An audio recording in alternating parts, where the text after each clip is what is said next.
تو پھر اس ڈگری کا کیا فائدہ ہے کہ آپ ایک انجینئر ہیں, آپ ایک ڈاکٹر ہیں, ڈگری آپ نے لی ہوئی ہے لیکن پریکٹیکل آپ بالکل زیرو ہیں, کچھ نہیں کر سکتے. تو یہ ایک چیز تو ہے. دوسری چیز یہ ہے کہ ہمارے ہاں جو حقیقت ہے, حقیقت میں آپ کسی بھی یونیورسٹی میں, کسی بھی اسکول میں, کسی بھی کالج میں جا کے دیکھیں, بچے جو ہیں پورا سال جو ہے وہ موج مستی میں گزار دیتے ہیں. اسائنمنٹ کسی بچے کی جو ہے وہ بہت شاد و نادر ایسے بچے ہوتے ہیں کلاس میں کوئی 4-5 جو اپنے اسائنمنٹ باقاعدگی کے ساتھ جو ہے وہ اس کو مکمل کرتے ہیں. جب امتحان نزدیک آتے ہیں تو بچے جو ہے وہ کتابیں خریدنا شروع کرتے ہیں, پڑھنا دور کی بات کتابیں خریدنا شروع کرتے ہیں, نوٹس بنانا شروع کرتے ہیں, اور جس دن امتحان ہوتا ہے اس کی پوری رات کو بیٹھ کے جو ہے وہ رٹا لگایا جاتا ہے, اور بس صرف اور صرف کیا مقصد کیا ہوتا ہے کہ ہمیں بس پاسنگ مارک مل جائے, ہم بس پاس ہو جائیں. تو کیا اس طرح جو ہمارا رویہ ہے یہ اگر رہا تو کیا وہ جس طرح وہ کہتے ہیں کہ بہت ساری مثالیں ایسی آتی ہیں کہ وہ جو ہے وہ استعمال تو نہیں کرنا چاہیے لیکن اب ہو سکتا ہے کہ آگے یہ لفظ استعمال کرنا پڑ سکتا ہے کہ ہم ہمارے تعلیمی اداروں سے وہ بس گدھے ہی نکلیں گے, جو تعلیم یافتہ نوجوان ہیں وہ نہیں نکلیں گے.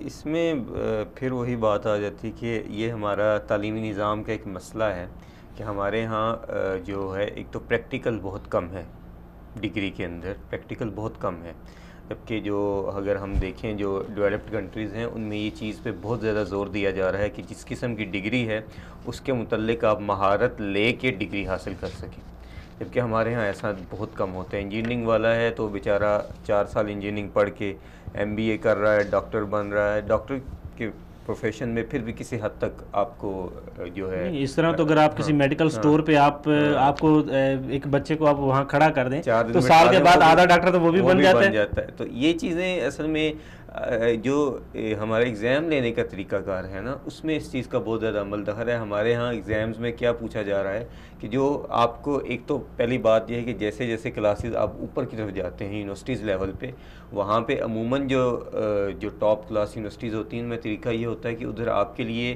کورس آؤٹ لائن تو موجود ہوتی ہے لیکن آپ کو کتابیں جو ہیں وہ اسپیسیفائی نہیں کی جاتی کہ یہ کتاب پڑھ لیں جی تو آپ پاس کر لیں گے, بلکہ ان کو ایک آؤٹ لائن دی جاتی ہے کہ یہ آپ کی آؤٹ لائن ہے, اس کے متعلق آپ جہاں سے مرضی پڑھ کے ہیں. اور جو کویسچن ہوتے ہیں وہ عموماً کیس اسٹڈیز ہوتے ہیں, آپ کو ایک سینیریو دیا جاتا ہے, کوئی آپ کو پس منظر کوئی پیش منظر دیا جاتا ہے کہ مثال کے طور پہ آپ میڈیکل پڑھ رہے ہیں تو آپ کو کوئی کیس اس طرح کا کویسچن میں دیا جائے گا کہ مثال کے طور پہ فلاں فلاں مریض کے ساتھ پیشنٹ کے ساتھ یہ ہوا ہے, آپ کے پاس یہ ریسورسز ہیں, ٹھیک ہے, آپ اکیلے اس وقت ہیں, آپ اس وقت کیا کریں گے, بجائے اس کے کہ آپ کو یہ پوچھا جائے اس کی ڈیفینیشن بتا دو, اس کی تعریف بتا دو, اس کی قسمیں بتا دو, اس کی ٹائپس بتا دو, تو وہ لکھ کے آپ پاس ہو کے آ جائیں. تو جب یہ چیزیں آپ کو پتہ ہوں گی تو پھر آپ خود بخود اس طریقے سے پڑھیں گے. لیکن ہمارا نظام تعلیم اس طرح کا ہے کہ مجھے پتہ ہے کہ میں نے اگر ایک رات میں رٹا لگا لیا تو میں نے پاس تو ہو ہی جانا, تو میں پھر کہتا ہوں کہ میں کیوں سارا سال پڑھتا رہوں. اور پھر کلاسز کے اندر یہ بھی بہت المیہ ہے ہمارا کہ ہمارا جو ہے بہت زیادہ بوجھ جو ہے وہ ایگزام کے مارکس پہ رکھ دیا جاتا ہے. جی ایگزام پہ مارکس سے رکھ دیا. ابھی معذرت ساتھ ہمارا جو وقت ہے وہ بالکل ختم ہو گیا. ناظرین آج کے پروگرام میں ہماری بہت ساری چیزیں ایسی ہیں جس کے اوپر ہم بات نہیں کر سکے. انشاءاللہ ہم اگلے پروگرام میں اس کے اوپر ڈسکس کریں گے. عبدالوہاب سلیم صاحب آپ کا بہت شکریہ کہ آپ نے اپنا قیمتی وقت نکالا. اسی طرح ڈاکٹر تصور حسین مرزا صاحب آپ کا بھی بہت شکریہ. ڈاکٹر حبیب اللہ خان صاحب آپ کا بھی بہت شکریہ. ناظرین آج ہم نے یہ جانا کہ ہمارے معاشرے میں جو تعلیم کا جو معیار ہے اس کے اوپر بھی ہم نے بات کی. جو بچے ہیں ان میں جو اخلاقیات ہے اس کے اوپر بھی بات کی. جو ٹیچرز ہیں ان کے جو ہے وہ جو اخلاقی جو کردار ہے اپنا کردار اس کے اوپر بھی بات کی. اور پھر ان کے جو اسٹوڈنٹ کی کردار سازی جو ہے وہ کس طرح کرنی چاہیے اس کے اوپر بھی بات کی. ابھی بہت ساری ہمارے پاس ایسی چیزیں ہیں جس کے اوپر بات کرنا ہمارا جو ہے وہ ضروری ہے. انشاءاللہ ہم اس کو اپنے اگلے جو پروگرام ہے اس میں ڈسکس کریں گے. تو ناظرین آج کا پروگرام آپ کو کیسا لگا, اپنی قیمتی فیڈ بیک ہم تک ضرور پہنچائیں. ملتے ہیں اگلے پروگرام میں, تب تک کے لیے السلام علیکم.